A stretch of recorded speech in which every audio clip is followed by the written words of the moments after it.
just gonna get settled in. Time to move on. Get on with my life. Yes, absolutely.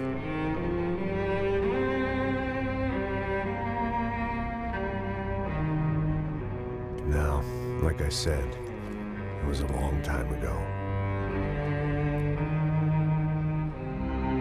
Let it go. Seriously.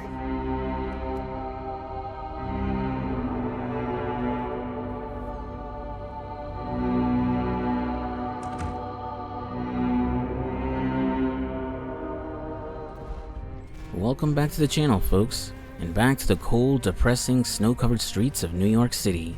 Oh wait, we're not in New York this time, or even the US. Nope, this time we're heading to Brazil, home to beautiful beaches, beautiful women, the most successful national team in the FIFA World Cup, ignoring that one time. It's the setting for the best map in Modern Warfare 2, and of course, the home of Capoeira.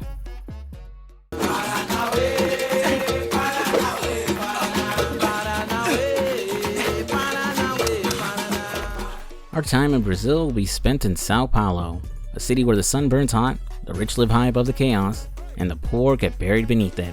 A city filled with neon-lit clubs and bullet-riddled favelas, where money talks, bodies drop, and justice is just another thing for sale. And the only one buying is Max Payne. 9 years have passed since Max Payne stumbled through his last case, bleeding and broken on the floor of a manor in New York. He's older now, slower, more cynical than ever. After leaving the NYPD and crossing the mob back in Jersey, he's run out of cities to drink himself to death in. So he ran further, halfway across the world, taking a job as a glorified bodyguard for a rich and powerful Brazilian family. But Max was never built to protect. He's a wreckage magnet, drawn to violence like a moth to a Molotov. I'll cut straight to the chase. I love Max Payne 3. Honestly, it's my favorite out of the trilogy. I'm not so sure that's much of a base-breaking opinion with my audience, as most of you seem to lean towards this game over the first two.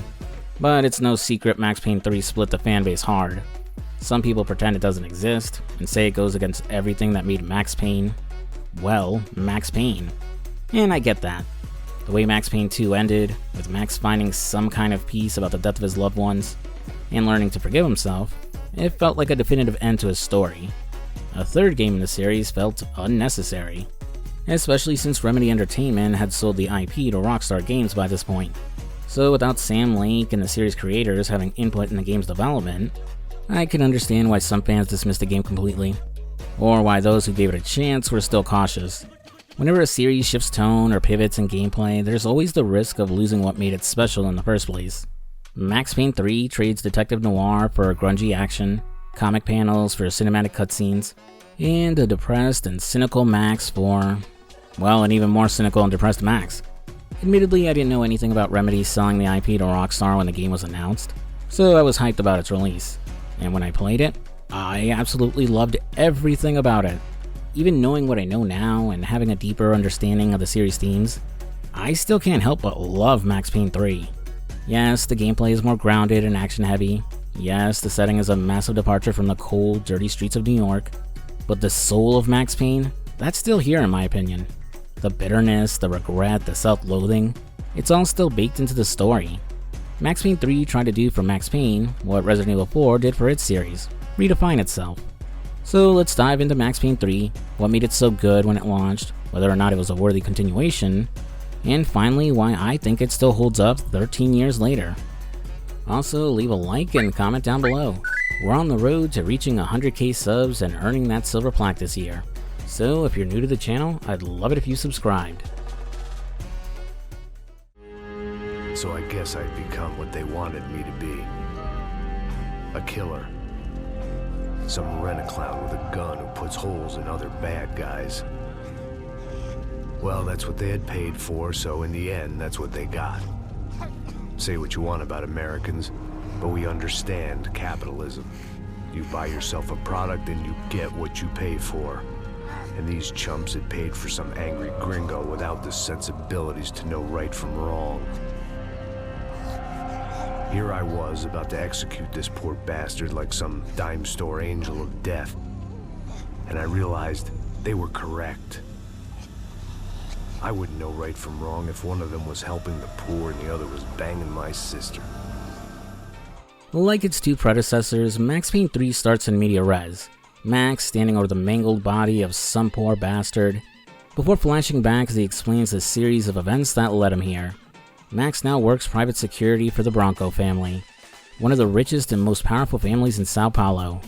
The family's patriarch and the one signing Max's paychecks is the CEO of Fabrica Branco, Rodrigo Branco.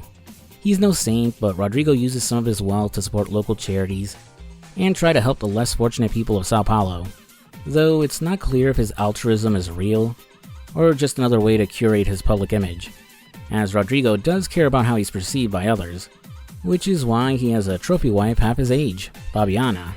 Knowing Rodrigo only married her so he had some arm candy to parade around parties and big events, Fabiana is fine with their arrangement, so long as she gets to party and have fun on her husband's dime, usually alongside Marcelo, Rodrigo's youngest brother. Despite the higher learning afforded to him by his family's fortune, he's your typical idiot rich kid and cokehead. Marcelo only cares about partying and has no ambitions like his older brothers. Finally, there's the middle brother, Victor. A local politician, Victor's running for mayor of Sao Paulo, on a platform of cracking down hard on crime to make the city safe for its people. Max sees the Brancos for what they are, self-absorbed elites, each one chasing status, power, or pleasure in their own way. Still, a job's a job, and Max takes his seriously. So when a gang crashes a party and tries to kidnap Rodrigo and Fabiana, Max doesn't hesitate to spring into action to save them. Which makes now a good time to get into Max Payne 3's combat. While the game retains the iconic bullet time and shoot dodge mechanics that made the series famous, the gameplay itself has been overhauled to feel a lot more grounded, and a lot more brutal. The first thing you'll notice is how Max moves. He's heavier now, slower. You're not zipping around rooms like you did in the second game. Even his sprint feels more like a desperate charge, like a linebacker breaking through a wall, full of power but with none of the finesse. Outside of bullet time, Max feels human and just as vulnerable as the gangbangers he guns down. His bullet time and shoot dodge have been nerfed from Max Payne 2, working more like they did in the first game. Using either one will drain his adrenaline again, and Max can't prolong the effect with continuous kills like the in-zone mechanic of the second game. While shoot dodging will drain adrenaline while it's active, you don't actually need any to use it like bullet time. Also, shoot dodging ditches the 5-second time limit before things return to normal speed, meaning you can have it last much longer depending on how high you jump from, or you can end it earlier to conserve your adrenaline. You also have more freedom to look around and aim at targets around you, as opposed to directly in front of you while it's active. It's kept balanced by making Max slowly get up after hitting the ground, and his guns don't automatically reload if you run out of ammo while it's active. This makes him a lot more vulnerable to any enemies still left, so slowing down time is meant to be used more defensively. It's a change I genuinely like. It forces you to think before diving headfirst into a room. Bullet time isn't a crutch anymore, it's a tool, a limited resource you have to manage, earned by gunning down enemies when it's not active, and use wisely. And that's part of what makes the combat in Max Payne 3 feel like a real challenge, even on the lower difficulties. Since you can't abuse bullet time to stay alive anymore, Max Payne 3 puts a much bigger emphasis on using cover. Max is still just as fragile as he's always been. He can soak up a few rounds, but anything stronger and he's hitting the floor fast. And unlike most cover shooters at the time, there's no regenerating health here. If you want to heal, you'll need to find painkillers, but they're not handed out to you like candy. They're harder to come by than in previous games, not always tucked away in obvious spots, and easy to miss. Even with that faint green glow around them, they can still blend into the environment pretty easily. That means you can't just duck behind cover, spam a few painkillers, and pop back out like nothing happened. You have to approach shootouts carefully. Peek, wait, return fire at the right moment. Blind firing from cover is also an option, but it's inaccurate. And sometimes the best move is to risk a shoot dodge across the room, either to take out a few enemies on the way, or to reposition before your cover gets blown to bits. Because yep, your cover can be destroyed. And yes, enemies will push you out with grenades or flank you if you sit still for too long. Even basic grunts are surprisingly tanky, soaking up multiple rounds unless you nail those headshots, which, depending on whether you're using a controller or a mouse and keyboard, isn't always easy outside of bullet time. You've also got a more limited arsenal this time around too. Max can only carry 2 one-handed weapons and 1 two-handed gun at a time. No more hoarding an entire armory and cycling through 5 shotguns and 3 SMGs mid-fight.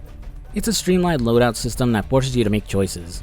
though you'll rarely be left defenseless. You can loot guns off your enemies, and ammo is usually plentiful, aside from a few specific encounters. What you don't have are throwables. No grenades or molotovs to clear a room from safety. If you want enemies dead, you'll have to do it the hard way, up close and under fire. And to make things just a bit more tense, Max Payne 3 doesn't use a quick save system. It's checkpoint based. Depending on the level, that means you can lose a decent chunk of progress if things go sideways. It's not brutal, but it keeps you on edge. All these elements force you to approach combat slower and more tactically. You're not the untouchable, bullet-dodging god from Max Payne 2. You're a battered old cop scraping by with grit, painkillers, and a lot of desperate luck. Bullet time is something you save, not spam. Cover is your best friend, but never permanent. You line up headshots with care. You shoot dodge when it matters, not just because it looks cool. That said, the game isn't punishing unless you go looking for it. On normal, Max Payne 3 strikes a solid balance between challenge and accessibility. And if things get too hairy, it does give you a few lifelines. As long as you got ammo and at least one painkiller. Taking fatal damage triggers last stand mode. Bullet time activates automatically and you've got a few seconds to kill whoever shot you. Pull it off and Max survives, consuming the painkillers and getting back up. And if you die too many times in a tough section, the game will throw you a lifeline, like restoring your health to full, some adrenaline, or a bottle of painkillers if you're really down bad. So yes, the combat is considerably different from the first two games, and while games like Total Overdose and Stranglehold show you can still adapt that faster, flashier combat for the modern games of the time, I think Max Payne 3 finds a good balance between challenge, realism, and style. Still, a skilled player won't be locked into the slow and patient approach forever, as once you really master the combat, nailing shoot dodges and lining up clean headshots, you can start breezing through encounters without taking a single hit, barely needing to stop and take cover.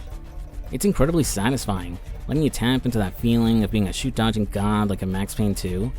And once it clicks, replaying levels in arcade mode becomes insanely fun.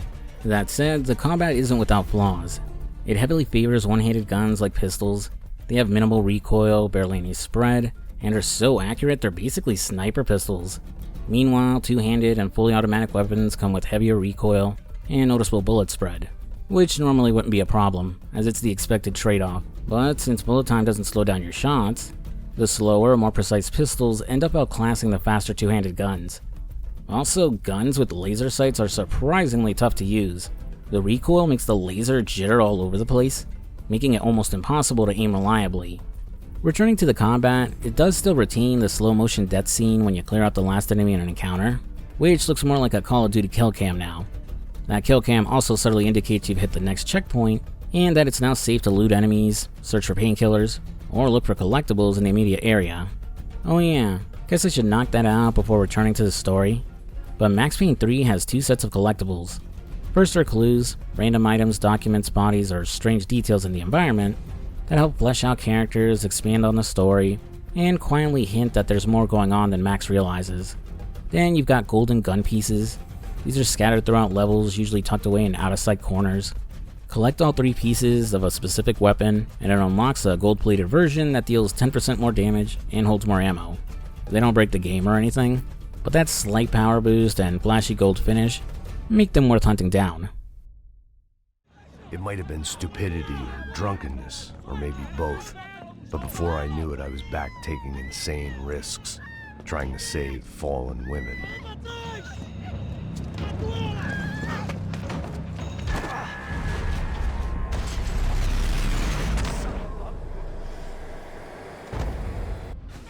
After rescuing Fabiana, Max still has to track down Rodrigo. He fights his way down through the building, clearing out more gang members until he finally reaches the parking garage, just in time to spot a van trying to escape. A few well-placed shots take out the tires, and after mopping up the last of the attackers, Max pulls Rodrigo to safety. It's only after everything's over that the cops finally show up, but instead of arresting or interrogating the surviving gang members, they just execute them on the spot. I'm no expert on how due process works in Brazil. I'm only familiar with bird law, but I'm pretty sure they're not supposed to do that, which is probably why this other police officer yells at the guys in blue. I don't know Portuguese, but I do speak Spanish, so I could pick up a few words here and there. The guys in blue are the UFE, a heavily armored tactical branch of the Sao Paulo Police Department. Their commander is Armando Becker. The ones in brown are regular officers, and the man doing the shouting is Detective Wilson da Silva. I won't get into the details of either group just yet, since neither is fleshed out until much later. For now, Max's partner Passos congratulates him on a job well done. He offers Max a ride home so he can shake off the chaos and get some well-earned rest.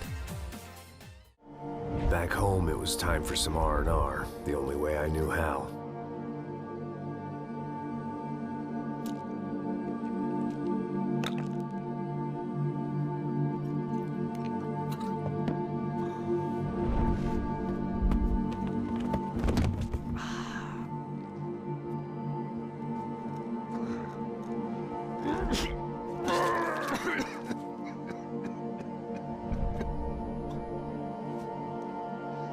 And with that, I guess I was ready for bed. Well, now's as good a time as ever to address another of the controversial changes to the game, the cutscenes. Unlike the first two games, Max Payne 3 ditches the graphic novel-style cutscenes in favor of a fully cinematic presentation. It's a sharp shift, but one that kinda makes sense. The comic panels worked great in the early 2000s, budget-friendly, stylish, and a perfect fit for that moody, noir vibe Remedy was going for. But by 2012, that style probably wouldn't have flown with most modern audiences. So instead, Rockstar leaned into something new. Their cutscenes are hyper-stylized, frantic camera cuts, distorted overlays, subtitles that flicker and flash across the screen like a broken signal. It's not just flashy for the sake of it either. These effects echo Max's mental state, his constant drinking, pill popping, and emotional burnout. The result is something that feels less like a straightforward action movie, and more like watching a bad dream spiral out of control.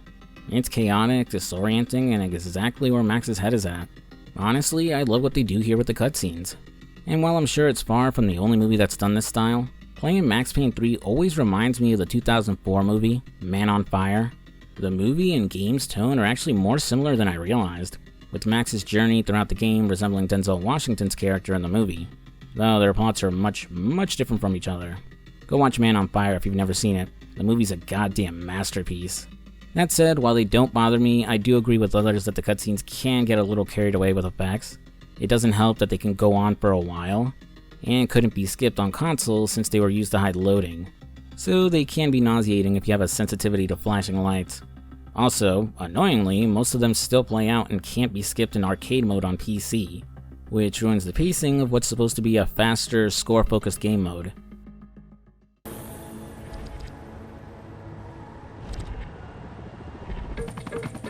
A couple of days later, it was back to work, ferrying the boss's broad and his dipshit of a brother out for the night so they could recover from their brush with mortality.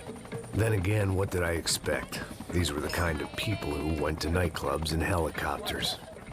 Despite narrowly avoiding being kidnapped just a few days earlier, Fabiana and Marcello decide it's the perfect time to go out partying again. Fabiana even invites her sister Giovanna to join in on the fun. While I doubt Max could convince those two vain idiots to lay low, you'd think he'd at least bump up security, or have some plan in place to keep them safe. But as far as we can tell, the entirety of the Brancos family's private security force is just Max and Passos, so there might not even be anyone else to call. Max will stick closer to them this time around, with Passos on standby in the Brancos helicopter for a quick escape if shit hits the fan. Though Max feels out of place in this gaudy nightclub filled with strobe lights, loud house music, and crowded with kids half his age dancing. You know, while present me is a grumpy curmudgeon just like Max, when I was younger I never really saw the appeal of nightclubs. It all just felt so extra and exhausting. Impossible to walk through, order a drink, or hold a conversation with anyone. I'm way more at home enjoying some drinks in a quiet and dingy dive bar, just like Max. After the girls hit the dance floor, Marcello drags Max upstairs to the VIP section. As usual, Marcello's coked up ramblings start getting under Max's skin, but he keeps his cool with a few drinks, until things inevitably go sideways. A group of armed men, possibly connected to the earlier kidnapping attempt, storm the club and grab Fabiana and Giovanna. They nearly take Marcello too, but Max tackles one of the attackers out of a window, sending both of them crashing onto the floor below.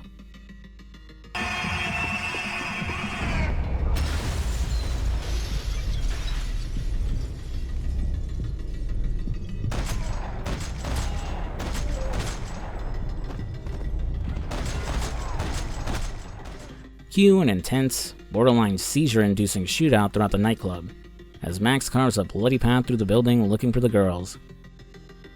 Somewhere in between all the chaos, Max runs into a fellow American, Anders Detling, an ex-cop on vacation, soaking up his retirement in Brazil. At first glance, Anders feels like a goofy one-off character, kind of like the quirky NPCs from the first two games, but there's a little bit more to him, as while you listen to him talk about his family, it's obvious he represents the life Max could have had if his family hadn't been murdered in a conspiracy involving a super soldier drug, corrupt feds, and a secret society of wealthy weirdos. Maybe Max could have ended up like Anders, just some regular guy living a quiet life. Max doesn't really reflect on any of that, and Anders has no real impact on the story. You can skip his scenes entirely, but I like the guy. In a game this relentlessly bleak, it's nice to have someone like him lighten the mood. A decent dude who doesn't get shot in the face after showing Max pictures of his kids. Though it would have been cool if he showed up at the last minute to save Max by shooting some bad guy about to kill him. Kinda like the end of Die Hard when Carl Winslow saved John McClane from Carl. Eventually, Max spots the girls being dragged toward the rooftop helipad. He pursues them and manages to regroup with Marcelo and Passos aboard their helicopter. The trio gives chase, and during the aerial firefight, and the extended shootout on the roof that follows, Max manages to rescue Giovanna. But the chopper carrying Fabiana escapes into the city, slipping just out of reach. Giovanna! Giovanna! Max! Over here! What's happening? Where were you? Are you all right? What, do I look all right? Don't worry, we're gonna get you out of here. Passos, where is he? Is he okay? Had to make a quick detour. He's fine. He's right there. Oh my god. It's Raul! Giovanna! Raul! What the hell are you doing? Giovanna! Hey! No, nothing.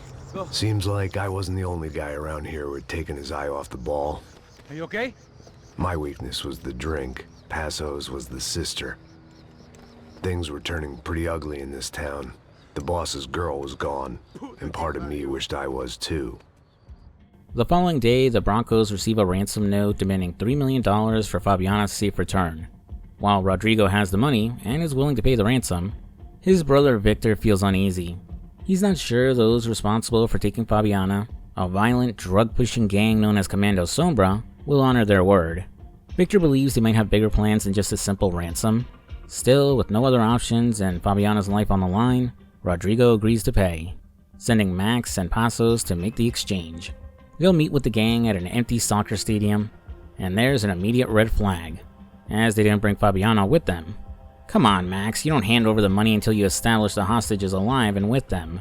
You used to be a cop, you should know better. Then, a second red flag pops up in the form of an unknown sniper, who takes out one of the gangbangers and puts a bullet through Max's favorite drinking arm. Running inside the stadium before the sniper can finish the job, Max will wander around slowly while bleeding out for a little bit, until Passos finds a first aid station and patches him up. Since the sniper attacked both sides, Passos thinks a separate group heard about the exchange and is trying to take the money from Commando Sombra. Regardless of who these guys actually are, they need to find the money and make sure it reaches the right hands. Otherwise, it's adios Fabiana. It's not my favorite level, but man do I love this chapter at the soccer stadium. Part of it is because of its scale and how well it's designed, like I'm moving through an actual stadium and not just a video game level. The other part is you're getting into shootouts all over the stadium. The locker rooms, VIP boxes, maintenance tunnels, and the stands. There's just something so satisfying about taking a dive over some seats to gun down a few guys, or destroying the local soccer team's trophy cabinet during a shootout. Also, I partially remember this being a really fun map in multiplayer, fighting through both Commando Sombra and the paramilitary guys who interrupted the deal, taking out the sniper from before, fighting both groups some more, and taking out another sniper. Passos catches up to the guy carrying the $3 million. Unfortunately, the paramilitary guys got there first. They briefly interrogate the guy, who's panicking and begging for his life, offering up Fabiana's location to them in order to try and save himself. They don't seem to care though, and immediately execute him before making away with the cash. With no Fabiana and no money, the boys have royally fucked up this mission. But at least there's one silver lining. At least we know where she is. Yeah, fantastic. Another good day's work. Trouble seems to find us, Max. Sure, trouble finds us the same way you found me. Slumped in a bar, drunk on self-pity. Taking a break from the main story, The game flashes back a few years, giving us a glimpse of Max's life post the end of Max Payne 2, due to some wacky shenanigans involving a missing car and the power of the Continuum Transfunctioner. Max has been banished to Hoboken, New Jersey. I mean, he quit the NYPD and decided to willingly move to Hoboken, for some reason, now spending his days wallowing in misery and killing his liver with alcohol. But the peace and quiet of his favorite dive bar is soon shattered by a group of loudmouth Jersey Shore rejects and their Mexican friend. The leader of these little shitstains is Tony DeMarco, son of local mob boss Anthony DeMarco. Because of his old man, Tony struts around like he owns the place, starting shit, running his mouth, and acting like he's untouchable. He and his little crew of spray-tan lapdogs love hassling Max on a regular basis, but Max, being who he is, doesn't flinch. He meets their bullshit with dry sarcasm, treating Tony like the bratty little kid that he is. Max isn't even fazed when the dumb kid tries to act tough by pulling out a gun. Before Tony accidentally shoots someone though, he's forced to back off and drop his gun when a stranger puts a gun to the back of his head. And who is this great savior and protector of the sanctity of the dive bar? It's Raul Passos. Max fucking Payne. How you doing, man? I'm doing about as good as I look. You don't remember me? Passos. Raul Passos. Come on, we went to the academy together, man. You don't remember? Yeah, if you've been wondering why I haven't said much about Passos until now, it's because I wanted to wait for this moment. Up until this point, there honestly wasn't much to say. He's been in the background, helping out, cracking up a few jokes, but his real importance and dynamic with Max starts to come into focus here. Passos is a former friend of Max, or maybe associate is the better word, since Max barely remembers their time together in the academy. He's the one who gets Max the private security gig with the Broncos, and from the start, he's tough to pin down. He's clearly more put together than Max, sharper, more professional, and surprisingly competent. He has a better grasp of the happenings of Sao Paulo compared to Max, though to be fair, being a local kinda gives him a leg up. Despite the contrast, the two of them settle into this loose buddy cop dynamic. They get along, they joke, they cover each other's backs. There's a mutual respect there that isn't always spoken, but it's obvious. At the same time, they're not afraid to call each other out, especially when Max lets his drinking or cynicism get in the way. Passos pushes back when Max starts spiraling, not out of annoyance, but because he actually gives a shit. And that's rare for Max.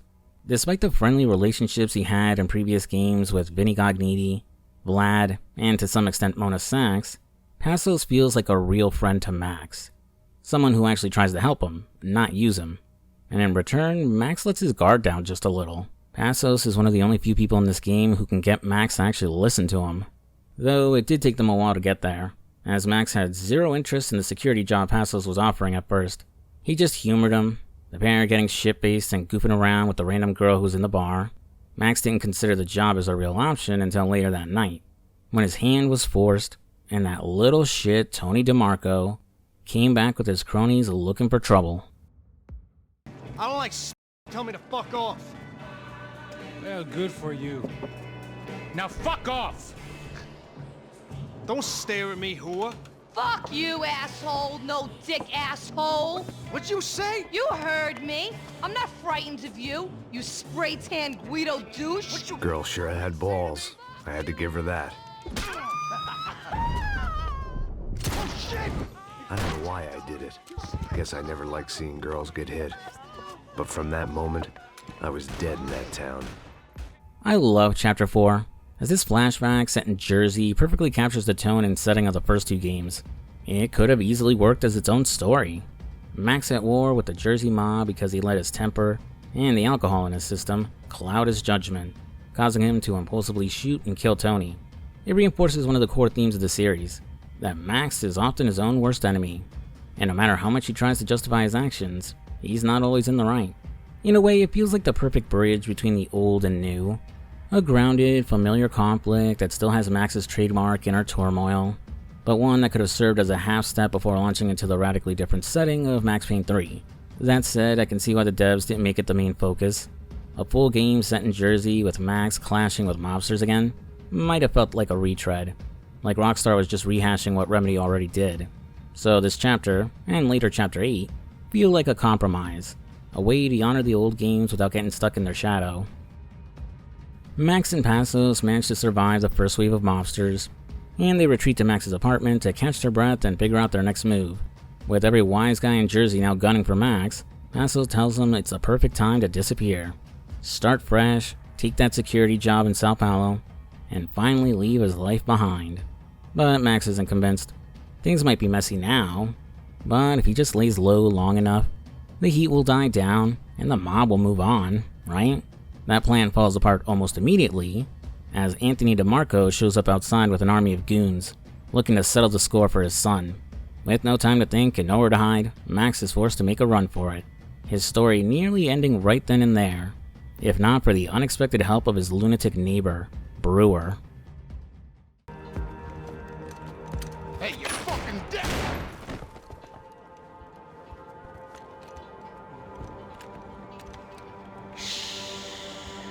Shh, my boy. Don't be afraid of the fires. You think they'll hurt you? You think they'll char your skin and char your bones? But it'll make you clean in the long run. The joys of hygiene!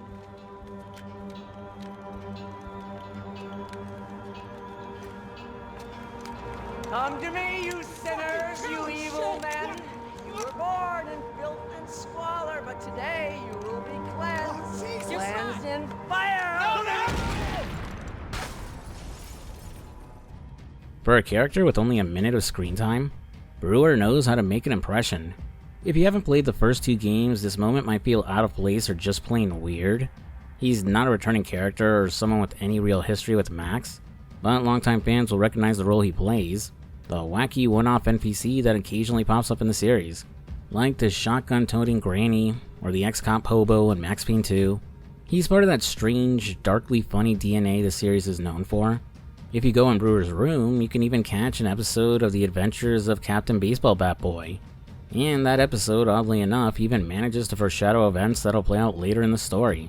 Just another example of how Max Payne 3 keeps that surreal, self-aware edge alive beneath all the realism.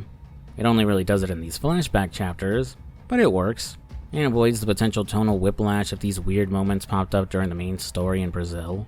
After a long, chaotic gunfight that spans rooftops, a car garage, and a few backyards, Max and Passos finally shake their pursuers. With every mobster in the state out for blood, it's only a matter of time before they're found again. Passos suggests they head to Queens to lay low with some friends of his, just long enough for Max to reconsider his offer, before the chapter ends and we return to the present. A few days after the botched stadium deal, Max and Passos travel up the Chiete River, following a lead on where the Commando Sombra might be holding Fabiana. While Max handles the firepower, Passos has been digging for intel, and he thinks he figured out who ambushed the arms deal. A group called Caixa Preto. I hope I got close to pronouncing this right. Apologies to any Portuguese speakers if I've been butchering your language.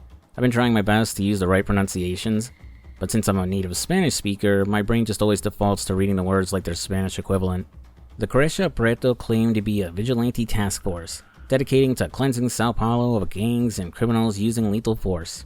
In reality, they're just mercenaries, thugs playing soldier, no different than the people they claim to hunt, just dressed up in tactical gear with some half-assed military training. Still, they're dangerous, since the boys don't know their intentions or how they found out about the ransom exchange. Arriving in a stretch of the Chiete River controlled by Commando Sombra, Max swims to shore and begins scouting the area, looking for any sign that Fabiana might be here. Luckily, it doesn't take long to confirm his suspicions. Max spots the gang's leader, Serrano, talking to a group of his men before leaving on a boat. Max then finds where Fabiana was being held, security footage showing she's in really rough shape, and that he just missed her, though she's still close by. Before going on, I gotta say this chapter starts off a little misleading. Max is armed with the silenced pistol, and there's no immediate resistance. No enemies on patrol, no gunfire. It feels like the game is setting up a stealth mission, like you'll need to take guys out quietly, avoid being seen, and keep Fabiana from being killed or whisked away if you screw up. But that illusion doesn't last long. As soon as Max reaches the warehouse where Fabiana is being held, the stealth setup is tossed out the window. Even though you quietly kill a couple guards with a silenced pistol, their buddies are somehow instantly alerted. And just like that, you're thrown into the usual action movie shootout for the rest of the chapter. It's especially odd because this series has never had real stealth mechanics. The closest you usually get is the chance to take out a couple of unaware enemies at the start of a firefight, and that's basically what happens here. But the quiet approach, the slow pacing, and the silenced pistol all give off the impression that the game's trying to introduce a full-on stealth section, and then it just doesn't. The silenced pistol barely shows up after this, used only one other time during the entire campaign, and it doesn't really do anything. It doesn't change how enemies respond, it doesn't prevent alerts, it's basically pointless, so why include it at all? I guess it's meant to be a thematic thing, a way to justify how Max manages to sneak into a few well-guarded spots without immediately triggering alarms. Sorry if it sounds like I'm harping on it, but it's just so jarring. And the kind of thing a cutscene can wave away, showing Max knocking some guys out before sneaking in, instead of just adding a pointless silenced pistol. There she was, right in front of me. The drunk fool in me wanted to make a play. But I had just about enough sense to know that I'd end up with another dead girl in my arms if I did. Remember this for later. Shooting through the harbor, Max manages to catch up to Fabiana and Serrano again, the poor girl desperately crying out to him. Turning the docks into a war zone, Max is unable to keep Serrano from escaping with Fabiana on his boat. Luckily, he still has a chance, as Passos pulls up on his speedboat and they'll chase him up the river. The gameplay basically shifting into a turret level as Max has to prevent the boat from taking too much damage, while using a machine gun with infinite ammo to take out their pursuers. Max fights like hell, even managing to wipe out most of the crew aboard Serrano's boat, but in the end, it's not enough. The engine dies, the chase ends, and Max is left watching hopelessly as Serrano vanishes upriver with Fabiana, disappearing over the horizon. Fabiana had slipped through my fingers for a second time. Another habit I didn't want or need. It's close. We almost had her. Damn. I don't think we ever had much of a chance. No one told us they had an entire goddamn army. I don't think anybody knew. Crazy shit. Yeah. It's all crazy, pal. Non-stop insanity. Thought I left all this shit behind. Easy gig, you said. What a fool I was to get involved in this madness. After another night of drowning his sorrows in booze and pills, Max along with Passos report to Rodrigo, who, understandably, is upset the two of them blew it again and failed to save Fabiana. I wasn't sure when was the best time to bring this up, but despite the fact he married her for superficial reasons, Rodrigo does actually love his wife, and care for her well-being. He admits that even with the age gap, and how mismatched they seem on the surface, he believed that in time, Fabiana would come to love him back. She doesn't, at least not in the way he hopes, and we don't see them together enough to really understand how strong or strained their marriage is, but to her credit, Fabiana is loyal. Max notes that despite her party girl lifestyle, and that infidelity is basically expected in a marriage like this, she's never been unfaithful to Rodrigo. The cynic in me wants to chalk it up to Fabiana not wanting to risk her glamorous lifestyle, but I'm not so sure. I think she genuinely cares about Rodrigo, even if she's not attracted to him. She just doesn't get much time for development before she's kidnapped. But what we do see suggests she's not as shallow as her trophy wife image might lead you to believe. Fabiana respects Max, and she's sincerely grateful to him for saving her during the first kidnapping. She isn't dismissive or cold toward him like you might expect from someone living in her world. She gets along with her sister Giovanna, and brings her into the luxury she's surrounded by now. And that's the thing, unlike Marcelo, who acts like a walking stereotype of a spoiled rich kid, Fabiana never comes off as snotty or entitled. She's not arrogant about her wealth or her status. Even Max, who's quick to judge everyone around him, doesn't have much negative to say about her. And while it's his job to protect her, he takes each failure to save her personally. It's subtle, but there's some depth under all the glamour. Even Marcelo, for all his screw-ups and obnoxious behavior, isn't as easy to write off as he first seems, but I'll come back to him later.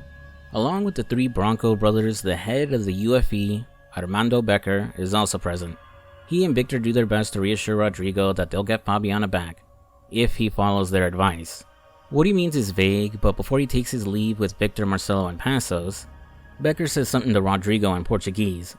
If you speak the language, or feel like running it through Google Translate, he basically tells Rodrigo to hire professionals next time, not amateurs like Max and Passos.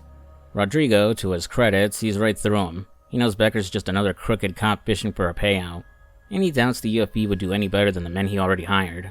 Still, he's a nervous wreck, admitting to Max that maybe he deserves what's happening, that maybe he's not as good a person as he likes to believe, just another rich idiot blind to his own faults. Max tries to reassure him, but before the conversation can go any deeper, the building is stormed by Crash Preto. And to make matters worse, Rodrigo's IT guy Diego bursts in with more bad news. The security system isn't responding and they're basically sitting ducks.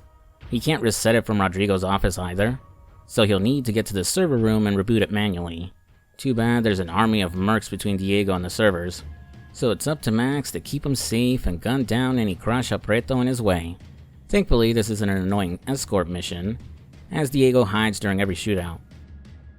After the mercs are cleared out, Diego gets the security system back up, and Max will advise his boss to stay put until he's done doing a final sweep of the building. A final wave of mercenaries will come bursting through the lobby in a jeep, leading into another shootout and an encounter with a heavily armed Gatling gun-wielding enemy. Unlike every goon until now, you can't drop this guy with a headshot. You need to shoot his helmet several times to knock it off first, then you can headshot him, which is a little tougher than I'm making it sound, as he gives you a very tiny window to attack him while he reloads and opens fire again. So if you're low on adrenaline or can't kill him during a shoot dodge, it might take you a few tries before you take him down. With every threat in the building caught and compromised to a definitive end, Max heads back up to check on the boss. Though something's up, his secretary says Rodrigo's gone silent and hasn't been responding to her calls. Max has her escape to safety while he tries to reach the boss. With the security gate locked from the inside, Max climbs up to the roof to enter from above. And that's when he finds him. Rodrigo is dead. One clean shot to the head. No mess, no struggle. It was the work of a professional. Looking around for clues, Max discovers the assassin was also smart enough to cover his tracks, and steal the security footage that recorded him. The entire Crash Preto assault on the building was just a distraction. A smokescreen to keep him busy while the real job got done. And just to twist the knife a little deeper, they left behind a nasty surprise for Max. Fabiana. Even if the man who employed me was dead, his wife was still out there. Maybe she could be saved. Maybe some good would... Picking the photo from the broken fragments, something caught my eye. Figures.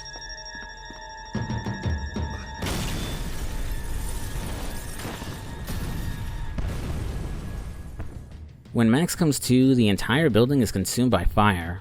One small bomb wouldn't do this much damage, and he suspects the whole place was wired. And it might not have been the Crash Preto, as Max finds several of them still in the building trying to escape. Looks like he isn't the only one who was being manipulated. Also, despite Max's efforts, poor Diego didn't make it. But at least we avenged him by taking out his killer. R.I.P. kid, you were a real one. After clearing out the last of the mercenaries and finding an exit, Max stumbles upon one of them barely clinging to life, mangled, missing a leg, and bleeding out fast. Max interrogates him, asking why they went after Rodrigo, only to be told they weren't there for Rodrigo at all. Their target was Max. Revenge for the massacre back at the stadium. With a bit more pressure, the guy gives up Fabiana's location. She's still alive, somewhere up the hill in the Nova Esperanza favela. As a small act of mercy, Max carries the poor bastard out of the burning building, sparing him from being roasted alive. Though, given his condition, it's questionable whether that was mercy or just prolonging the inevitable. Back at his apartment, Max sinks into another pit of pills, booze, and self-loathing. But something's different this time. Maybe it's guilt, maybe it's clarity, maybe he just finally hit rock bottom. But he realizes how badly he's fucked up at every turn. How out of control his life has become. And for once, he decides to do something about it. No more excuses, no more long-winded monologues about why he sucks. It was time for a fresh start, to take control of his life, symbolically shedding himself of his past by shaving his head. It was time to take back control from whoever was out to get me. And if I didn't flush them out, at least my midlife crisis would confuse them enough so they did something stupid. It was the only hope I had. I knew I wasn't thinking straight. I'd been drinking and popping painkillers for years. I had a liver like a French goose and skin like red leather.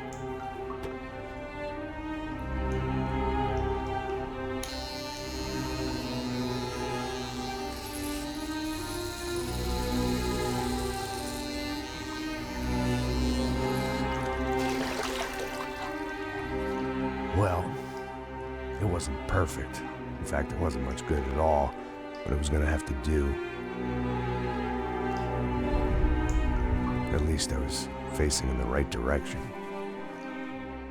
For as controversial this look was and probably still is, I've always liked it. It gives off a MacGyver vibe. In the 2010s, it was a little more creative and helped him stand out in a notion of generic male video game protagonists. If it wasn't for the Vegito-level hairline, Frank West and Michael DeSanta would look almost like twins. Looking at all these leads on screen at once, I could throw a picture of myself in there and comfortably blend in. I fell somewhere between Ethan from Heavy Rain and Isaac from Dead Space.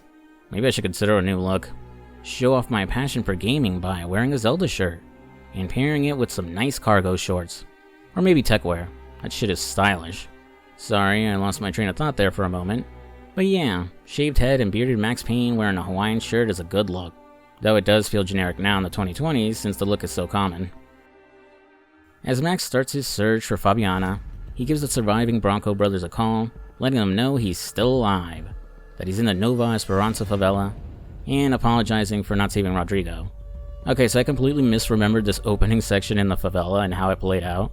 Even without the Hawaiian shirt making him stick out like a sore thumb, Max obviously isn't a local, and probably wouldn't get far asking random people in the favela if they've seen Fabiana. So I thought Max's plan was to play the dumb tourist, dangling himself as bait to lure the shady types or local gangbangers to go after him. Then he'd turn it around on them, put a gun to their head, and demand to know where Commando Sombra hangs out. But nope. He basically admits he has no plan, and just throws himself deep into the favela, hoping to get lucky. Max follows some kid obviously scamming him, is lured into an ambush, is robbed, and tossed on his ass. Valeu, mano. Bem-vindo à favela Nova Esperança. All things considered, I was gonna have to look on this as a good outcome. I was deep in gang territory. These kids were raised hating clowns like me. Middle-income ass-kickers who protected the rich by shooting kids like them. Yeah, no shit, Max. Almost getting yourself killed as you just started searching the favela? Kinda undermines your Travis Bickle moment. Though, I guess you can't expect one day of sobriety to undo the damage years of substance abuse have done to his brain.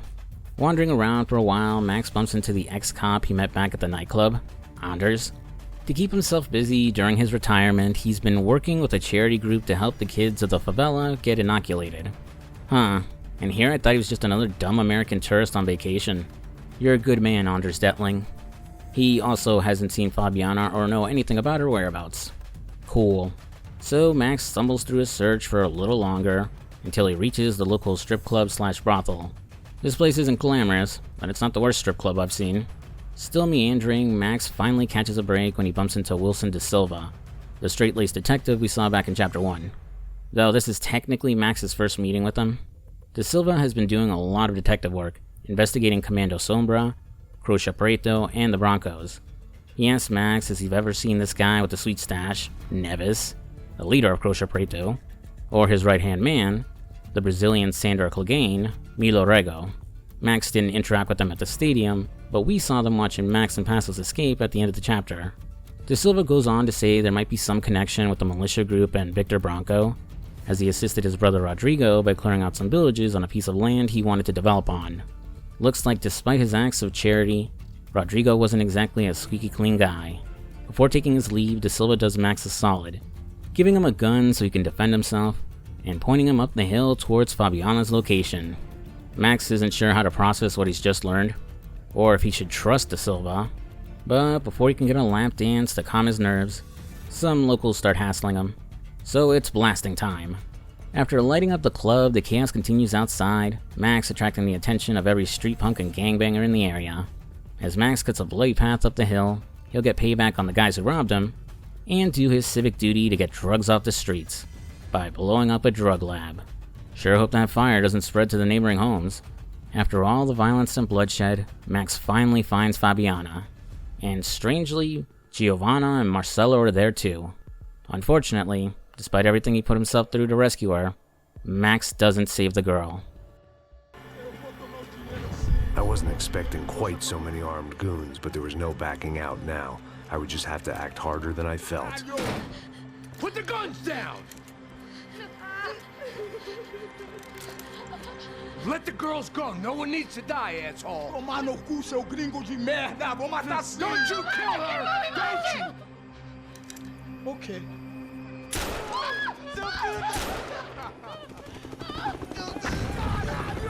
Atividade! É a porra da UP! Ó, você fica com o gringo! Atividade, quanto tempo depois? Vamos nessa, caralho! Atividade! Atividade, caralho!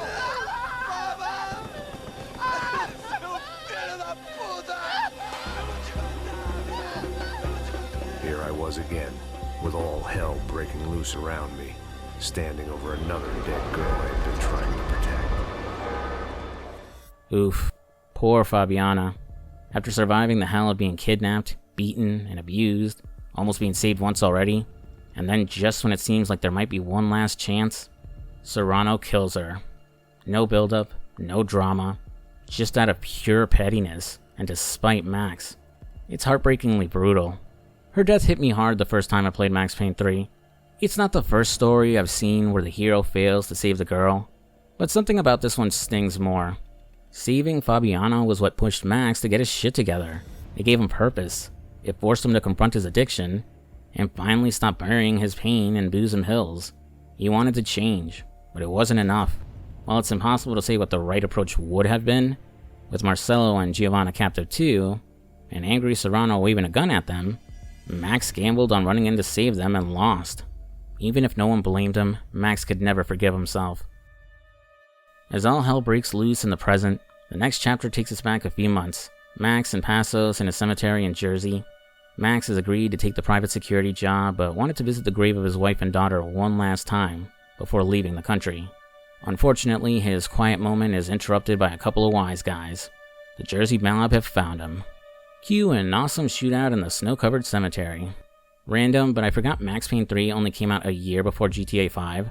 So when you do that mission in North Yankton where Trevor confronts Michael about what really happened to Brad, I thought it was meant to be a callback to this level, but I guess it was just a coincidence. Yeah, I know it's not an inspired idea for a level, and there's probably plenty of games and movies that have done it, but I guess my brain connected the two since you play as Michael during that mission, and he uses bullet time like Max. Would have been cool though if they hit an Easter egg in this level, like Michael's grave, to start building up that hype train for GTA 5. A grave that you can stumble upon though is that of poor Vini Gagniti. Rest in pieces, buddy. Speaking of graves, despite an impressive showing, Max and Passos walk into an ambush and are forced to surrender. Brought before Anthony DeMarco, he demands they dig their own graves before his men will execute them. You killed my son. You killed my fucking son. My boy. My only son. Listen, I'm sorry. Fuck you! Sorry for your loss. But your son was killed in gun battle. A battle he started. Shut your fucking mouth! Shut up! Shut up! Shut up!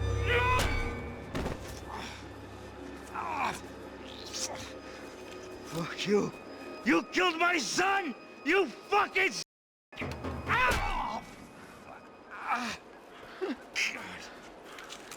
You killed my son! Dig! Now!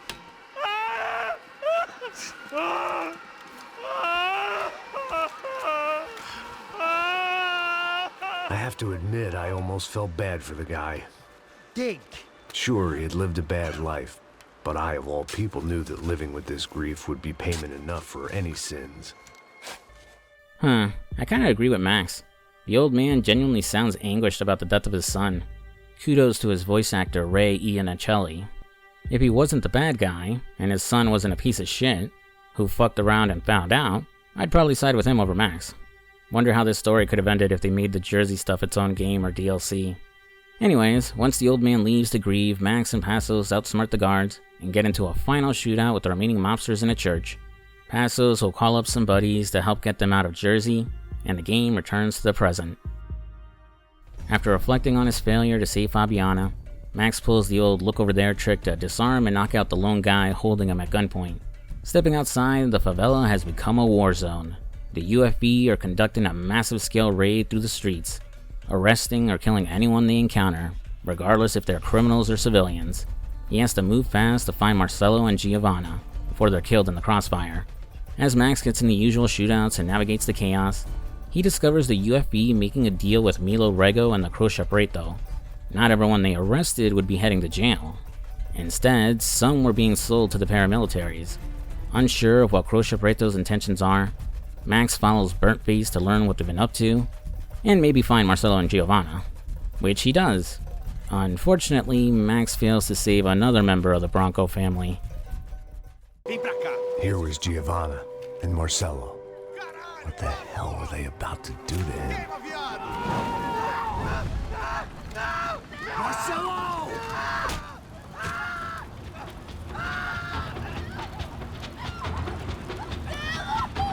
Jesus. Damn. Filho da puta!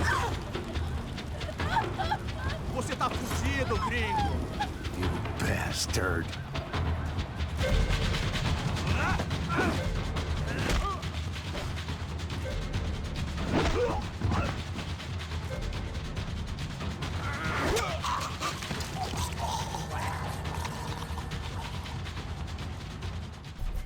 Oh man, what a nasty way to die. Fabiana might have gone through hell before she died, but at least her end was a quick bullet to the head. But Marcelo, burned alive, screaming, trapped in a stack of gas-soaked tires? That's the kind of death you wouldn't wish on your worst enemies. Marcelo might have been an obnoxious, coke-fueled rich kid, but he wasn't that bad of a person. In fact, by the end, he's a little better than I gave him credit for. For starters, it's heavily implied that he was in love with Fabiana. Back at the nightclub, he slips up and tells Max he's in love with the wrong woman. And later, after Max gives him a lead on her location, Marcelo gathers the ransom money and heads into the favelas himself to try and get her back. That may have ended badly for both of them, but the fact he did it himself instead of handing it off to someone else says a lot. And to be fair, Max hadn't exactly been doing a stellar job rescuing her either, so I can understand why Marcelo wouldn't want to leave it in his hands. Sure, we learn later that he wasn't a saint either, but not outright evil, just another pawn in someone else's game. As Giovanna explains, the way Marcelo was killed is a brutal gang execution called necklacing. Croce Preta will pin his death on the street gangs, justifying the raids and killings they carried out in the favela. Also, Max is back on top of their shit list, as when Neves shows up and finds out Max killed Brazilian Sandor Clegane, he orders his men to hunt him down and execute him.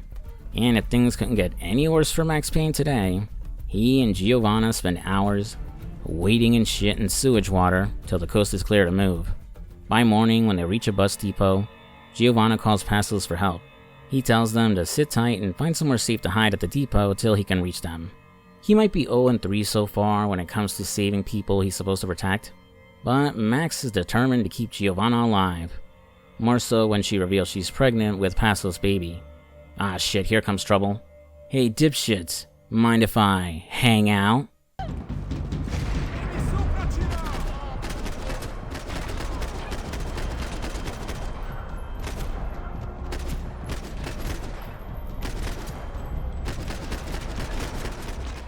Oof, that was terrible. Was that really the best I could come up with for a one-liner? Should have said I'm bringing the pain to the max. Well, whatever. Cue an extended shootout with the Croce Preto all throughout the bus depot. Oh shit, they got Captain Baseball Bat Boy on Brazilian TV? Nice. And it's in Portuguese, right. That makes sense. I still get the gist of it. Since Captain Baseball Bat Boy was aged up to an old man, he can't rely on his old ways to beat the villain. He needs to improvise and do something unexpected to save the day. Cool. Clearly it's foreshadowing that Max will use a golf club to beat the big bad. It's all so obvious. Despite killing so many of these assholes already, they just keep pouring into the bus depot. With their overwhelming numbers, Max and Giovanna won't be able to hold out until Passos shows up. So they need to make a break for it by hijacking a bus. Let's drive or shoot, sister, and right now, I reckon I'll be better at the shooting. Come on, you can do this. All right, now listen to me. When I give you the word, I want you to slam it into gear, full on the gas, and drive us the hell out of here. What? Just drive the fucking thing straight and keep on going. Relax. You can do this. Ready? Go! You know, in reviews I can be a little critical of turret or on-rail shooting segments. They're often brain dead or overused, but if they're part of a great set piece, with destruction and spectacle cranked up to 11, I can't help but get swept up in the mayhem, like this shootout escaping the bus depot. Really good stuff, though I'd say the boat chase earlier in the game was better. After Max's antics deal a heavy blow to Sao Paulo's public transportation, Passos finally arrives in his helicopter. Unfortunately, Giovanna blows through a stop sign and gets hit by another bus, causing her to lose control and crash through a concrete wall. Luckily, she and Max didn't die in the crash, and are just a bit banged up. Actually, I take that back, they're pretty fucked up. One or both of them might have gotten a concussion. Well, nothing a couple of bottles of painkillers can't fix. With Gracia Preto hot on their heels, Max holds the line and sends Giovanna to the roof of the building they crashed into to link up with Passos. He tells her to have her baby daddy wait for him until he's finished dealing with the last of these jokers. Spoilers, Passos does not wait for Max. I was just about to run to the roof when my savior and friend, the man whose unborn child I had just killed for, decided to leave without me. Forget about that ungrateful bastard Max. Anders can be your new best friend. Fortunately, a mysterious, self-driving talking car shows up to rescue Max. It's actually Wilson De Silva. I didn't catch it while recording, but the game's assets didn't fully load during the cutscene, so Wilson wasn't actually in the car when he saved Max. Got a little laugh out of me. As Max vents about feeling betrayed and how he thought Passos was his ride or die, De Silva pulls into a parking garage and asks how true that actually is. Despite both of them working for and being paid by Rodrigo, De Silva reveals that Passos was also getting paid by Victor. His background check discovered several payments made as far back as a few months before Max came to Brazil. Victor even paid for Passos' plane ticket to New York. As Max starts putting the pieces together, De Silva hits him with the hard truth. Passos didn't seek him out to help an old friend turn his life around. Victor Bronco wanted a loose cannon. Someone reckless. Someone who'd go full John McClane in Sao Paulo, causing chaos and drawing attention away from Victor's real plans, and possibly to act as the patsy in the death of Rodrigo. And the perfect man for the job was Max Payne. Max, overwhelmed, isn't sure what to believe, so De Silva pushes even more, and asks him just what he thought he was doing during his second job with Passos in Panama. That if Max really believed the job was as simple as guarding some woman on her yacht, blaming his addiction for not realizing the obvious truth back then, Chapter 11 takes us back to Max's brief time in Panama. In the midst of a bumpin' party on a yacht, Max and Passos are acting as security for the boat's owner, Daphne Bernstein. Formerly married to a Wall Street broker, she's been using the payout from her divorce settlement to party and relive her younger years. Also, Marcelo is here too for some reason. I'm going to be a little more concise here since we're nearing the end of the game. Max will turn in early during the party, and when he comes to, Passos, Marcelo, Daphne, and all the partygoers are missing. The only people he finds are a Colombian military group called the Almas Unidas del Pueblo, or AUP, raiding the ship. As he tries to figure out what the hell happened while he was blacked out, Max notices they're not looting anything of value, and seem to be looking for something hidden in the walls. After fighting his way off the boat, he spots Passos and Marcelo loading something onto a truck. Max confronts them about what the hell they're doing, but his narration drowns out what they're saying. It's revealed later that Marcelo was using Daphne's yacht to smuggle money to a banker in Panama for Victor, so I'm guessing he just tells Max he has to deliver something in this scene. Max reminds Passos that they still need to find Daphne, you know, the woman they were hired to protect, and he unenthusiastically joins Max while Marcelo dips. After fighting more of the AUP, and then this sweet slow-mo zipline section, Max and Passos find Daphne and the others, but once again they've failed at their job. Fuck, man. This is brutal. I didn't think things would be like this.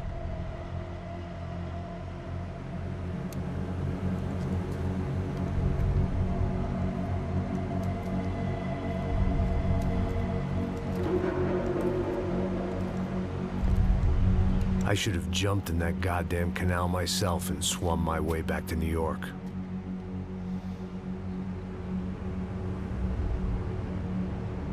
Let me ask you again, Max. What do you think you were really doing in Panama? I was drinking. Flashing to the present, Max accepts that he fucked up again. That he was blind to the obvious shadiness going on around him. Or more like he was in denial and too busy being miserable to care. Though he questions why Marcelo and Victor would be laundering money when the Brancos are rich. De Silva lays it out for him. As the eldest brother and inheritor of the family fortune, Rodrigo was rich. Marcelo and Victor were just well off, which left both of them a little bitter their big brother tightened the purse strings on their family's fortune. Also, Victor could only run for mayor of Sao Paulo because of his older brother bankrolling his campaign. And since he was running on a platform of wiping out the dangerous gangs, he found a way to kill two birds with one stone. Kill Rodrigo, use his death as sympathy to help push his campaign, and inherit the family fortune to fund said campaign. Turns out Victor was the mastermind behind, well, everything.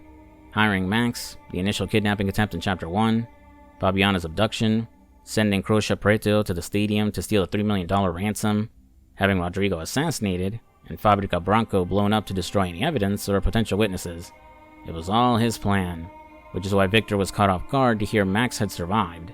While Marcelo had a hand in moving money for Victor, De Silva believes he was kept in the dark about the bigger scheme. He does look genuinely upset that his brother died when Max calls, so he may not have wanted to kill Rodrigo.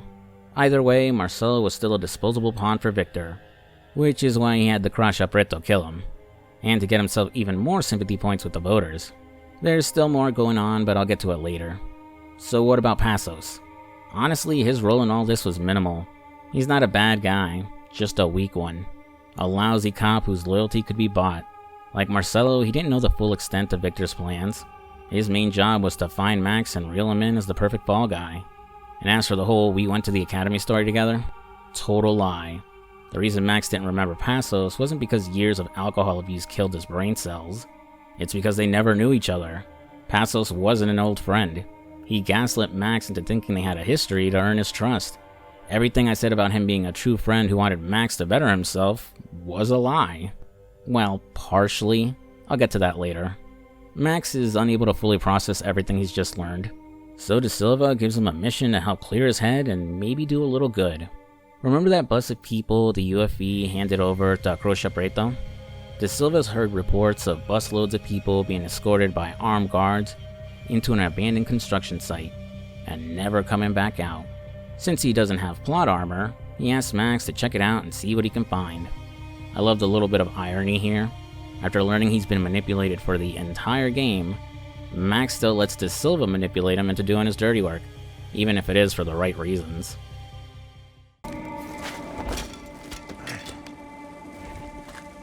I wasn't too excited about the acoustics in this place. A couple of gunshots would sound like I'd walked in here with a goddamn marching band.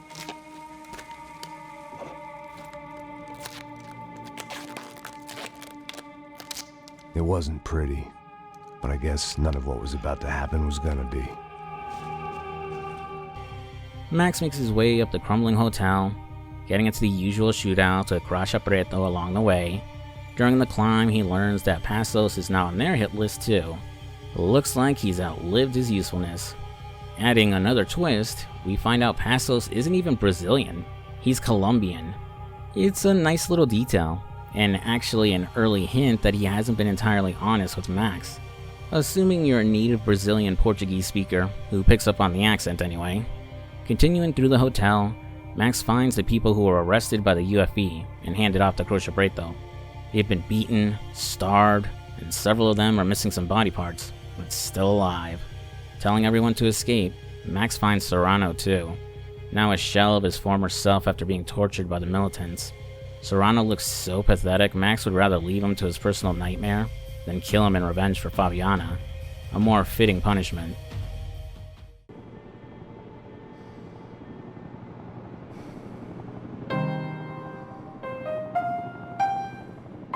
There it was, the soundtrack to my life.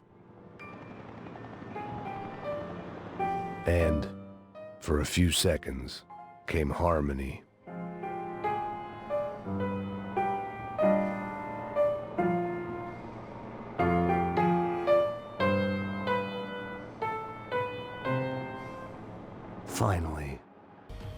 Come on, Max, now's not the time for that. The pieces are finally coming together. Max just needs one more to figure out why these sick militant bastards have been kidnapping people in the first place.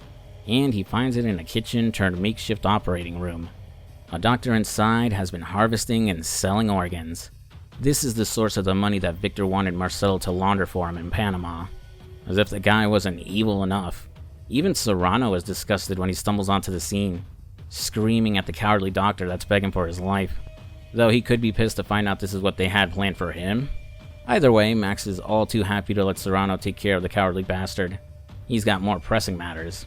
Continuing his climb, he finds a bunch of explosives and decides to wire them to the support beams of this concrete palace of nightmares.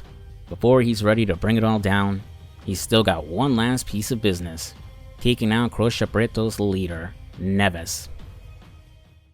Senor Neves. What the fuck is your problem, man? My problem? My problem? Wanna know what my problem is? You're turning humans into glue. That's what my fucking problem is. I don't know what you're talking about, American. All I know is what I hear about you. You bodyguard for the Brancos. They are all dead. You help the poor. Today, many of them dead. You are a proper American hero. At least I fucking tried. Well done with your effort. The whole city is grateful. The great American savior of the poor. That's right. You think you made any difference? You think stopping this legitimate business venture is helping anyone? Legitimate? You're stealing people's organs! We pay for everything! We have the record! Oh, so people can sell their livers? Their hearts? Their eyeballs? You're insane, you sick fuck! We kept people safe in the city! Decent people! Safe! I know a lot of powerful people. Well, your powerful people aren't gonna help you out of this one, buddy.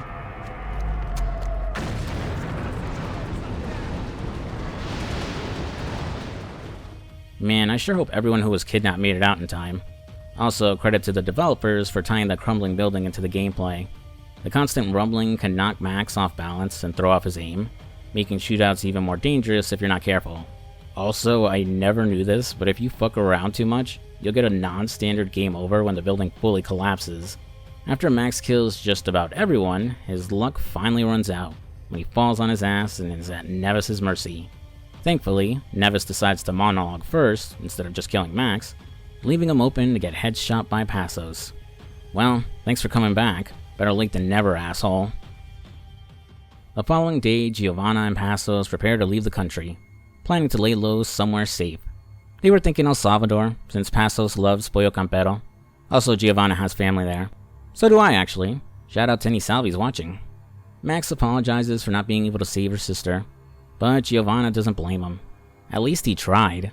Fabiana married into the wrong family, and there was nothing Max could have done to change that. She thanks him for giving her and Passos a chance to live, to start a family, and she urges him to let go of the guilt he's been carrying. As for Passos, despite having every right to be pissed at him for lying and leaving him to die, Max decides to let it go.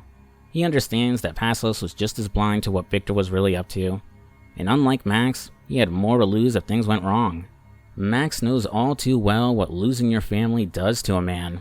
Passos may not have been the honest, caring friend he pretended to be, but the truth is, if it weren't for him, Max wouldn't have got his shit together, and might still be drinking himself to death in Jersey. So, in a strange way, their friendship did become real. With Passos leaving the plot, Max sits down to discuss his next move with Da Silva. Thanks to the evidence Max found, they can implicate UFE and their commander Alex Becker in the kidnapping and organ theft ring. Of course, because the system is way too corrupt, if Da Silva tries to play it by the book, he'll end up dead along with his wife and children. And that's after watching Becker walk on all charges. So Max needs to infiltrate UFE's HQ and find indisputable evidence of their corruption. Since he isn't a man of subtlety, he just walks right in through the front door. Diga a Becker. Que vim para ele. Ah!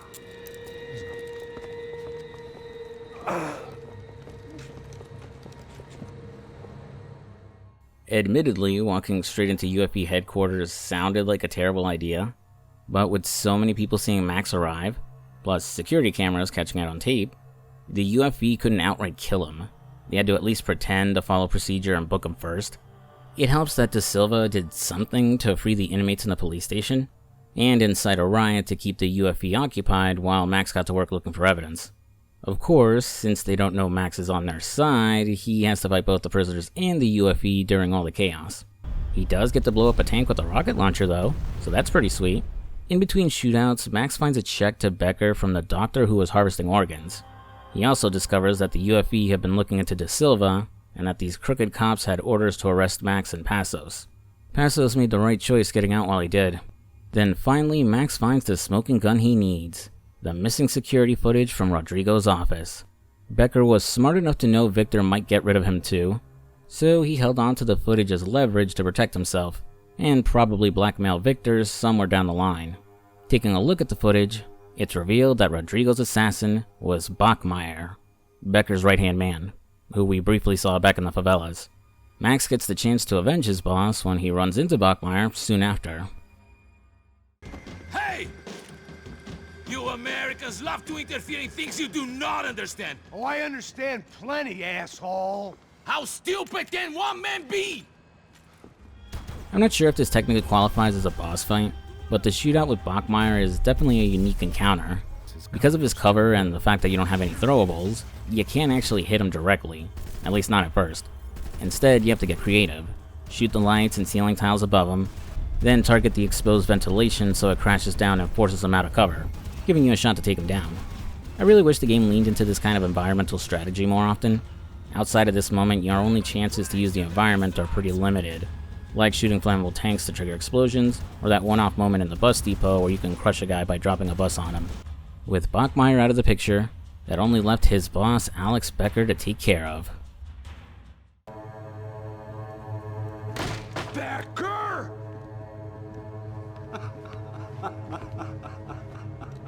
Something funny about dying? I felt like the avenging angel. I looked like a fat bald dude with a bad temper. You disgusting piece of shit! I know everything! Not everything, my friend. Let go of him, Max. Huh? Hmm? There's a good fellow. Well. Oh right, and Victor too. He shows up to gloat, holding Max at gunpoint and smugly thanking him for all the unintentional help he's provided. Like Neves, Victor makes the mistake of monologuing instead of just shooting, which allows Max to seize the opportunity to headbutt him and break his nose. Becker responds by tasering Max, giving both of them enough time to escape. With the exit door barred, Max can't follow, but he knows exactly where they're headed. If they're trying to disappear, there's only one place left to go: the airport. The following day, Max and De Silva team up one last time. De Silva heads to the hangar to track down Victor's private jet, while Max takes the more direct route, right through the front of the airport. Unsurprisingly, he's recognized immediately, so he's forced to run for it. After some Toy Story 2 shenanigans in the luggage area, and a brief run through the back offices of the airport, Max reaches the main airport terminal. Cue the obligatory shooting montage scored to tears.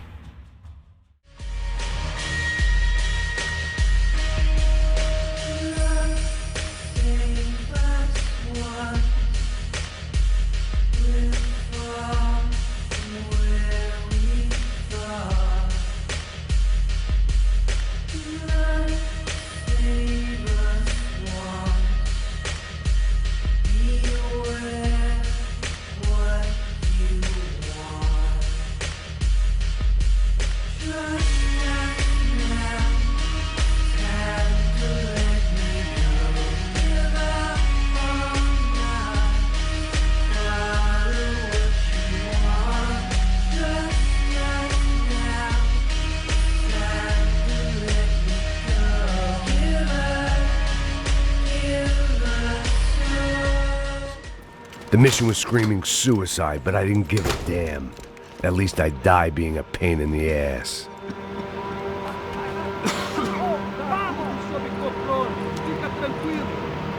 There the bastards were, sneaking off in their rich kid's toy. Tenha uma boa viagem, senhor. I ain't got nowhere else to go, Becker! Mr. Payne, I believe you had something to say to me. Mate ele! Mate ele agora! Não! Não! Não! This final fight against Becker isn't really hard, but it can be confusing if you don't know what the game expects from you. Because of his riot shield, you can't actually damage him directly. Instead, you have to focus on taking out the waves of UFV soldiers he sends your way. Every so often, Becker lobs a grenade at you and you'll need to shoot it out of the air before it lands. Thankfully, he's not constantly spamming grenades, so it's not too hard to manage taking them out while also taking out enemies. The cover layout is solid too. You've got room to shift positions, deal with threats from both sides, and can even pick up a painkiller and some extra ammo if you need it. The real catch is that, unlike most encounters, you're not supposed to push forward. If you try to rush Becker after clearing his men, thinking maybe there's an opening, he'll immediately blow you away with his grenade launcher. The game expects you to hold your ground and pick off every last enemy. Once you kill the final grunt and the kill cam triggers, Max automatically charges Becker to finish him off. Like I said, it's not a tough fight if you know what to do, but the game doesn't communicate that clearly. And with Victor's playing right there in the background, you're naturally inclined to think it's a timed sequence, like you have to move in and stop it before it takes off.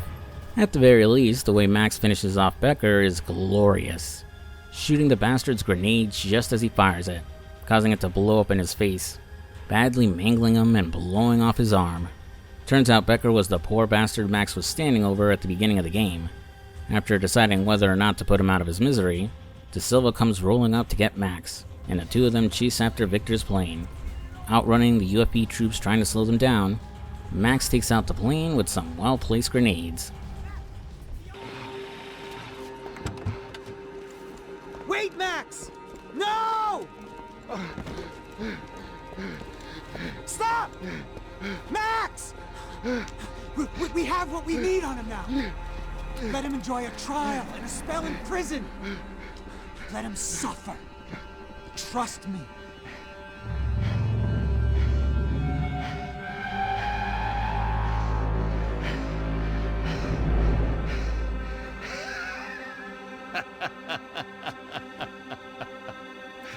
You know I'll walk. You'll walk with a lift!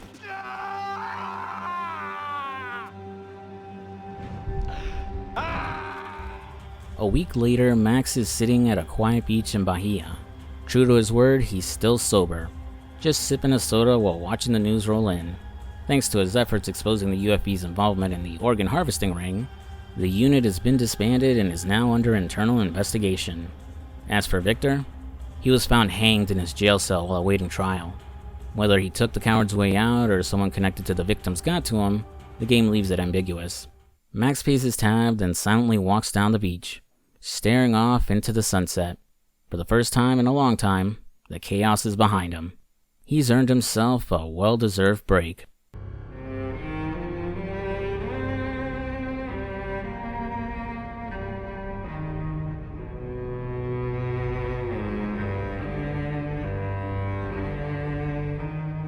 And that was Max Payne 3. God, I love this game. Replaying it after all these years was such a blast. It reminded me of why it made such an impact on me in the first place. I already covered a lot of my feelings back in the intro, so I won't repeat too much here, but I will say this. Is it a worthy follow-up to the first two games? Yes and no. It's a very different experience, tonally, mechanically, and structurally. It lacks a lot of the stylistic choices that made the originals stand out. And yet, the soul of Max Payne is still here. The regret, the cynicism, the self-loathing. It's still baked into every monologue, every mistake, every bullet Max fires. And like he always has, John McCaffrey delivered an excellent performance. This is still Max Payne, just older, more broken, and further from the man he used to be. Is it a better ending to his story than Max Payne 2? Not really. The fall of Max Payne offered a much cleaner and more emotionally satisfying resolution that felt like Max finally finding some peace. This one feels more like a footnote, a darker, more brutal epilogue to a story that had already ended. But to me, where Max Payne 3 truly shines is in how confidently it stands on its own. It may not carry the noir sensibilities of the originals, but it works as a gritty, unflinching deconstruction of the American action hero. Max might shoot like Rambo and drop bodies like John Matrix, but he's not a savior. He's a mess who fails as often as he succeeds. He saved those people who were kidnapped for their organs, and he exposed Victor, sure, but not before losing nearly everyone he was supposed to protect. And that kind of hollow victory, that's pure Max Payne. Still, I think Max Payne 3 did enough to honor what made the series unique, while reinventing itself in a way that didn't feel like a rehash, or a complete departure. It carved out its own identity while staying grounded in the tone and spirit of the franchise. A one-of-a-kind experience that brought new fans into the series, while giving longtime players something bold and different. Which, yeah, it didn't land for everyone. Honestly, it leaves me wondering what direction the upcoming Max Payne 1 and 2 remakes will take. Will they be one-to-one faithful remakes? Will they adopt the gameplay style of Max Payne 3? Or will they find a middle ground that blends the best of both worlds? Time will tell, assuming they ever come out. In the end, I love Max Payne 3, and even if you don't think it needed to exist, I think it earns its place in Max's story. And that's the video. Thanks for watching, folks. And special thanks to my channel members and patrons for supporting the channel, including Alfred Correa, Augie Doggy, Bailey Morrison, Chicken D Samurai, Conyer, Eric Lee, Miles Garrett, Quiz, Skillfuse, SR Powa, Thunder Muffin, and Reckless Nerd. If you would like to support the channel, you can do so for as low as $3 a month, which will give you early access to videos, and occasionally uncut videos when I'm forced to censor things for YouTube. Higher tiers will land your name in the credits, or you can receive a verbal shoutout at the highest tier. Man, it felt so good playing Max Payne 3 after so long. It was just the game I needed to knock me out of my funk. If I'm being honest, I felt like I've been in a fog since the beginning of the year. Not burnt out, but like I've been going through the motions, you know? I think part of it was how long it took to finish the Red Dead 2 video, so I didn't get to enjoy the break that I wanted to take. The other part of it was just some stuff in my personal life. So while I've enjoyed most of what I played and made videos on for the channel so far this year, I haven't had my usual drive to work on things until now. Or who knows, maybe it was just the colder weather draining me, and now that we have some sun, I actually have energy again. Either way, your boy is feeling good and ready to hop back into things. As for what's next for the channel, I'm not quite sure. I thought about finally covering the Far Cry series, but Mr. Hammer just dropped a video on Far Cry 1, so I'll probably wait a while before I do my own video. That or just skip to Far Cry 2 or 3. In the series, I've only beaten 3 and 5. I played a little bit of 4, but I don't know anything about 1 and 2. So it could be fun to explore those two or just hop into the most popular one, but we'll see. This month, Days Gone will probably be the bigger video I work on. I've kind of put it off for a while, but I really want to get into this one now. But I still want to do something smaller before it. Once I've made up my mind, I'll announce it in the community tab. For now, I'm going to take a few days to catch up on my backlog. So again, thanks for watching, folks. If you enjoyed the video, be sure to give it a like and comment down below. Did you enjoy Max Payne 3? Which is your favorite in the series? And what direction do you think the remake should take? Leave your thoughts below. We're on the road to hitting 100k subs and earning that silver plaque this year. So if you're new to the channel, I'd love your support and if you subscribed. I'm Fuzzy Slippers, and I'll see you later. Peace.